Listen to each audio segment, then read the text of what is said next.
የቂያም ቀን ምልክቶች الساعة آتية لا ريب فيها ቂያማ መምጣቷ ጥርጥር የለው ነገር ግን አላህ Subhanahu Wa Ta'ala ከቂያም ቀን በፊት የሷ መምጣቷን መገለጫ ምልክቶችን አደረገልን ነብያችንም ሰለላሁ ዐለይሂ ወሰለም እነዚህ ነገሮች በግልጽ አብራሩልን لأنه أدى الأمانة وبلغ الرسالة መልእክቱን አድርሰው ነው ሄዱት በግልጽ ተንትነው አስረዱት እናየዋለን ኢንሻአላህ وفي حديث كما في مسلم من حديث أبي زيد عمرو ابن أخطب الأنصاري رضي الله عنه قال النبي صلى الله عليه وسلم من إلى الصحابة صلى بنا رسول الله صلى الله عليه وسلم الفجر عندي نبي صبحين صلاة السجدون ثم صعد المنبر كزام صلاة سيجرس منبر ليوتو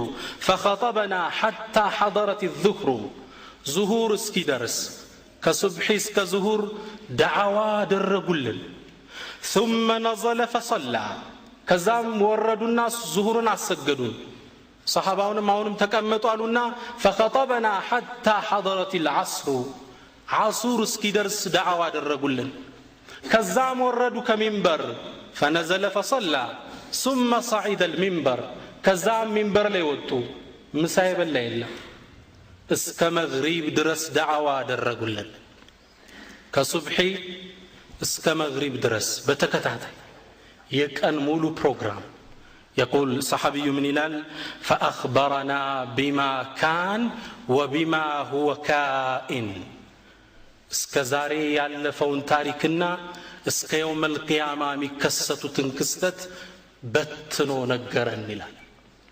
فأعلمنا أحفظنا ከኛ ውስጥ ዓሊም ማለት ያን ቀን የተናገሩትን ያሐፈዘ ነው ይላል ረሱል ለወደፊት የሚመጣው ነገሮች አንድ እንድናያቸው አድርገው ነው የነገሩ በጣም ይገርማቸዋል አሁን ወደ ውስጥ እንገባ العلامات الساعة የቂያም ቀን ምልክቶች ረሱል በትንታኔ ካስተማሩት ትምህርት ውስጥ ነው በሁለት ዋና ዋና ክፍሎች ይከፈላል አንደኛው العلامات الصغرى ትናንሽ የቂያም ቀን ምልክቶች የሚባሉ አሉ ባለፈው ትምህርታችን እንዳየነው ትናንሽ አሉ የነ መህዲ መውጣት የረሱል መሞት የረሱል መላክ علامات الصغرى علامات الكبرى ሁለተኛው ታላላቅ ቂያማ መድረሱን የሚያውጁ ምልክቶች አሉ እነዚህ ምልክቶች علامات الكبرى ይባላል ነብያችን ሰለላሁ ዐለይሂ ወሰለም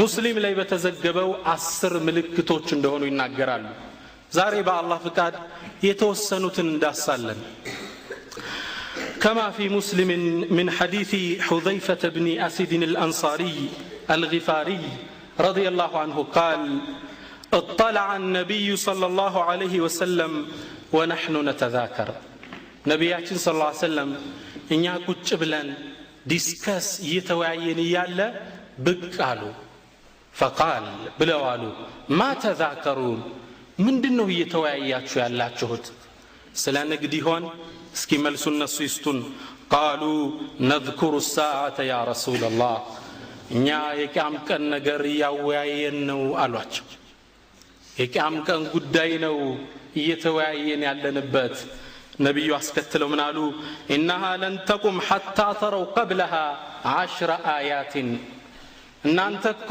10 ዋና ምልክት ሳታዩ ቂያማ አትቆምም አሉ ከነዚሁ ሙስተቀሱ ደጃል የሚባል የሚመጣ ፍጡር አለ ዛሬ ለሰዓታት እንዳሰዋለን ኢንሻአላህ በሱ ላይ ነው የምናተኩረው ደጃል ሳይመጣ ወኑዙል ዒሳ ነቢ ዒሳ ከሰማይ ሳይወርድ ይመለሳል እናያለን እንዴት እንደሚመለስ ወኑዙል ዒሳ ويأجوج ومأجوج يأجوجنا مأجوج የሚባሉ ፍጡር አሉ አላህ የሆነ ቦታ ላይ የዘጋቸው የት አናቀው يوم القيامة ሲደርስ ይወጣሉ እነሱ ሳይወጡ ቂያማ አትቆምም ወዱኻን ጭስ ምትወጣለች እሷ ሳትወጣ አይከሰትም وطلوع الشمس من مغربها ፀሐይ በገባችበት ሳትወጣ ቂያማ አይቆምም ፀሐይ በገባችበት ትወጣለች። ፍጡራን አንድ ምሽት ላይ ፀሐይን በምስራቅ እየተጠባበቀ ድንገት በገባችበት ትወጣለች። እጅግ በጣም የሚያስደነግጥ ክስተት። እሷ በገባችበት ሳትወጣ ቂያማ አይቆምም። ወጡሉዒ ወظሁሩ ዳባ መሬት ውስጥ ምትወጣ እንስሳለች። ቂያማ ሲደርስ መሬት ውስጥ ወጣ ሰዎችን የምታናግር አንተ ሙእሚን አንተ ካፊር እያለች የምታሃትም ማህተም የምታረግ እንስሳ ሳትወጣ እናየዋለን ኢንሻአላህ። ወثلاثة خسوف ሶስት መቅሰፍቶች خسف بالمشرق وخسف بالمغرب وخسف بجزيرة العرب ሶስት መቅሰፍት ሳይከሰት በምዕራብ በምስራቅ በአረባዊ ዳርቻ ሶስት ነገር ሳታዩ وآخر ذلك نار تخرج من اليمن تطرد الناس إلى محشرهم መጨረሻም የወጣው ቂያማ ከመቆሙ በፊት ሳትወጣለች ከየመን ዓለም ላይ ያሉ ሰዎችን ወደ መሰብሰቢያው ቦታ ተሰበስባቸዋለች። ያኔ ቂያማ ትቆማለች። እነዚህን ሳታዩ ቂያማ አትቆምም ይላሉ ነብዩ ሰለላሁ ዐለይሂ ወሰለም። ዓላማቱል ኩብራ አሁን ያየናቸው አስሮች በሁለት ይከፍሏቸዋል ዑለሞች። አንደኛው እቅትራቡ ሰዓ ቂያማ መድረሱን የሚናገር ምንም አልቀረውም ሲባል እቅትራቡ ሰዓ ከነዚህ ውስጥ ደጃል ኑዙሉ ዒሳ ወየእጁጅ ወመእጁጅ እነዚህ ቂያማ ደርሷል ሲባል ሁሉሉ ሰዓ ቂያማ ገብቷል የሚባልበት ደግሞ አለ። እሱ ምንድነው? ፀሐይ በገባችበት ስትወጣ ከመሬት ውስጥ እንስሳዋያቸው ወጣ ስታናገር ይሄ ሁሉሉ ሰዓ ይባላል። ዛሬ በአላህ ፍቃድ እቅትራቡ ሰዓ የቂያም ቀን መቅረቡን የሚናገረውን ዋናውን ትምህርት እንዳሳለን نبياتنا صلى الله عليه وسلم كما رواه أحمد في مسنده والحاكم في المستدرك وغيرهما من حديث عبد الله بن عمرو أن النبي صلى الله عليه وسلم قال نبياتنا منالو العلامات الكبرى أني كم كان عصر ملكتوج خرزات منذومات في سلك لك عند جمد لي عند تعصروا مسكابة ናቸው ሙሰባህ ታውቃላችሁ በገመድ የታሰረ መስካባዎች አሉ አይደል? ልክ እንደዛ ናቸው። فيقطع السلك ገመዱ ሲበጠስ يتبع بعضها بعضا አንዱ አንዱን ተከትሎት ነው የሚመጣው። አንዱ ከተከሰተ ሌላውን በተከታታይ ይከሰታል። ደጃል ይመጣል። እሱ ሊገል ነብይ ኢሳ ይወርዳል። ነብይ ኢሳ እንደወጡ የእጁጅ ወመእጁጅ ይወጣሉ። እነዛን ለመግደል አላህ ሌላ ፍጡር ይልካል። خرزات منذومات في سلك ገመድ ላይ እንደታሰሩ መስካባዎች ነው። ሲቆረጥ ገመዱ አንዱ አንዱን ተከታትሎት ይመጣል ይላሉ ነብዩ ሰለላሁ ዐለይሂ ወሰለም። አላህም ሱብሓነሁ ወተዓላ ይሄ ክስተት ሊመጣ እንደቀረበ ቁርአን ላይ ምን ይለናል? فهل ينظرون إلا الساعة أن تأتيهم بغتة فقد جاء أشراطها فأنى لهم إذا جاءتهم ذكراهم فهل ينظرون إلا الساعة أن تأتيهم بغتة كما دنجت እንድትመጣባቸው እንደሚጠባበቁት فقد جاء أشراطها በርግጥ እኮ ምልክቶቿ መጥተዋል።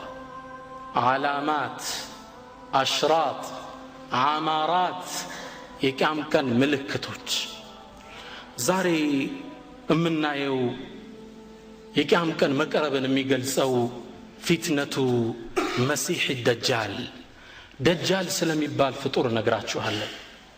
ፊትነቱን عظيمة ትልቅ ፈተና መሬት ላይ የሚከሰትበት ነው። ነቢያችን ሰለላሁ ዐለይሂ ወሰለም ሙስሊም በተዘገበው ሐዲስ ላይ ምን ይላሉ?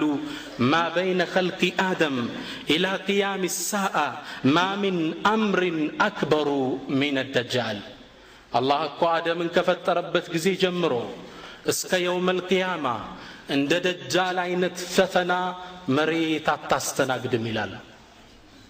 በጣም ከባድ ፈተና።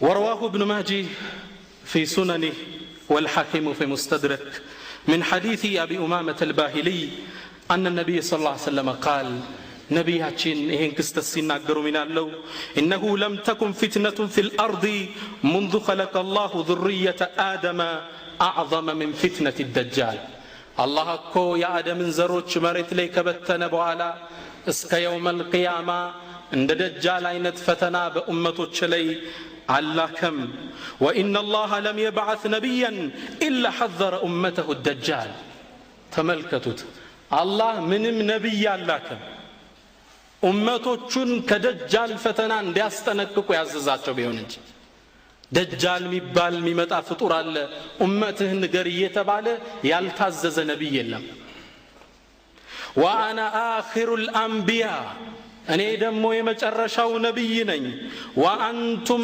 آخر الأمم እናንተ ደግሞ የመጨረሻ ህዝቦች ናችሁ የመጨረሻ ኡመት ናችሁ በነዛኞቹ አልወጣም وهو خارج فيكم لا محالة በእናንተ መውጣቱ ጥርጥር የለውም ይወጣል እናንተ ጋር وإن يخرج أنا بين أظهركم فأنا حجيج لكل مسلم እኔ በህይወት ያለው ከወጣሉ ለሰሃቦች እኔ የሙስሊሞቹ ጠበቃ ተከራካሪ ነኝ እኔ ተከራካሪያችሁ ነኝ وإن يخرج من بعدي ከኔ በኋላ ግን በኡመቶች ላይ ከወጣ فكل امرئ حجيج نفسه ያንዳንዱ ሙስሊም የራሱ ጠበቃ ተከራካሪ ነው والله خليفتي عليكم والله ደግሞ በእናንተ ላይ የተውኩት ምትኬ ነው አላህ ይጠብቅ ኡመቴን ሲሉ ነብዩ ሰለላሁ ዐለይሂ ወሰለም አስተላለፉ መሲህ ደጃል መሲህ ሚለው ቃል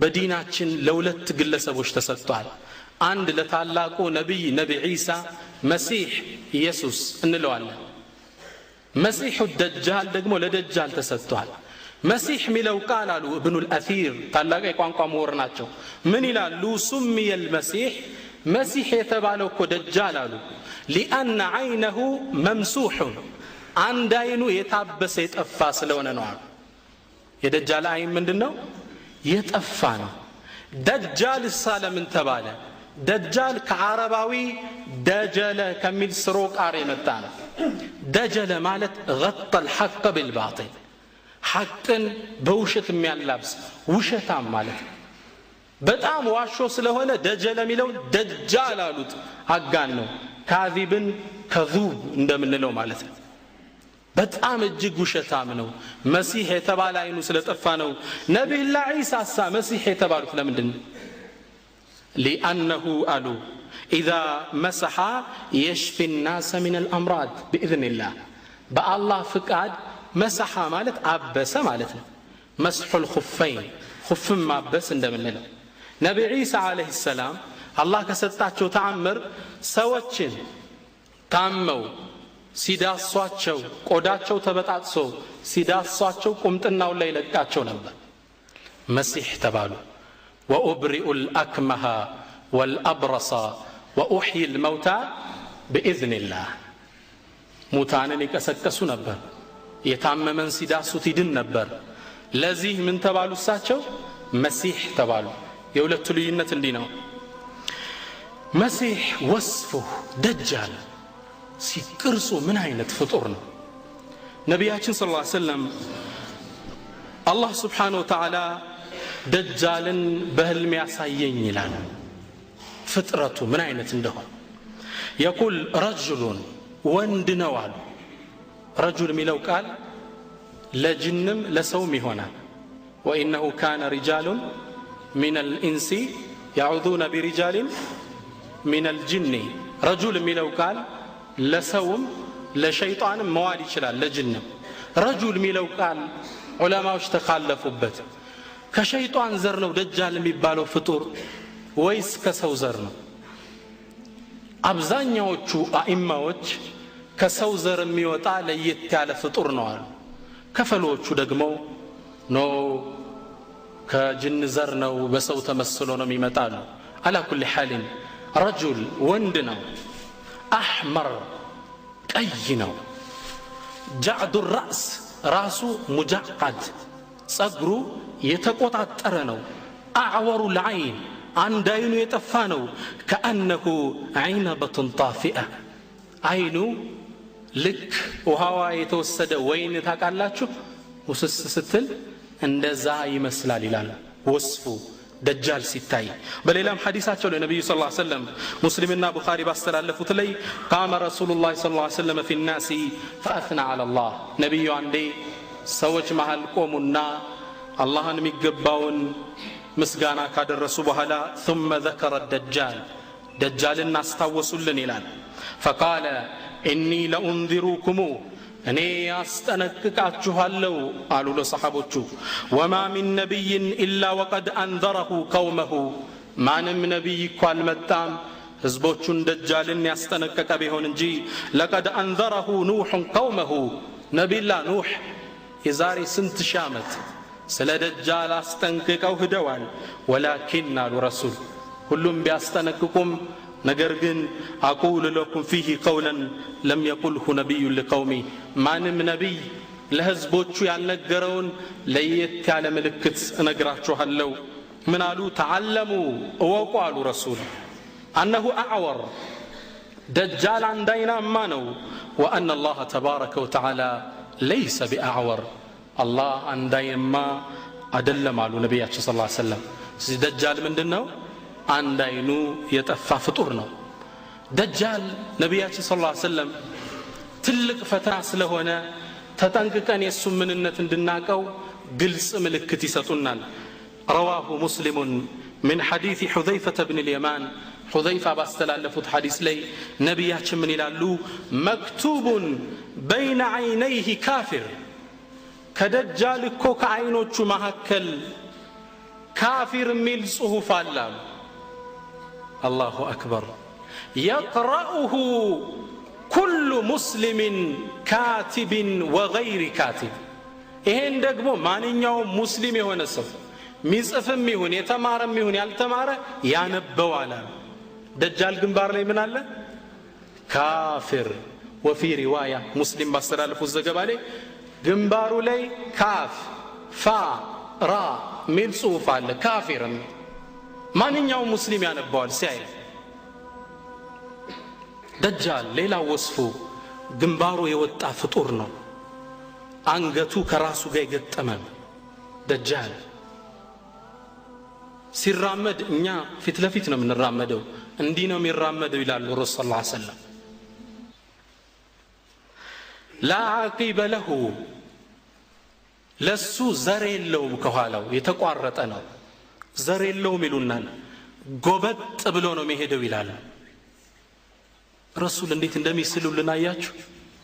አደል አማና ሰለላሁ ዐለይሂ ወሰለም ቁልጭ አርገው ደጃልን እንድንለየው ነው። ሚመጣ ትልቅ ፈተና ነው። ሙስሊሞች ይጋፈጡታል። ማንነቱን እንዲያውቁ እየጠቆሙን ነው። አይኑ አሉ አንደኛው የፈረጠ ወይን ይመስላል የጠፋ ነው። አንደኛው ደግሞ ከዙጃጅ ልክ እንደ መስታይት አረንጓዴ አይን ያለው አሉ። በጣም ያስፈራ እንዲህ ስታየው። አንድ አይን ነው ያለው የሚለውን የዘመኖቹ አንዳንድ ዳዒዎች ያዙና ደጃል ማለት የሚመጣ ፍጡር አይደለም ቴሌቪዥን ነው አሉ። ቴሌቪዥን አንድ መስኮት አይደል?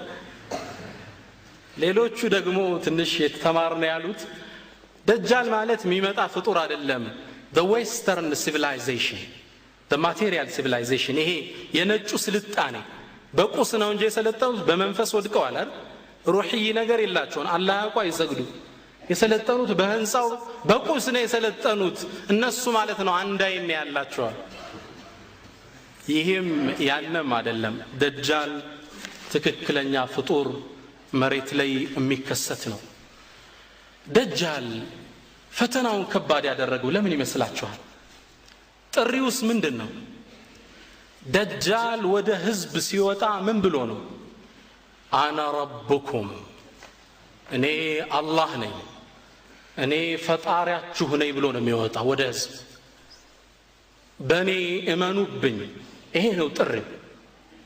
አላህ ስብሓነሁ ወተዓላ ለዚህ ፈተናው እንዲረዳው የተለያየ ችሎታ ሰጥቶታል። በጣም ይፈጥናል።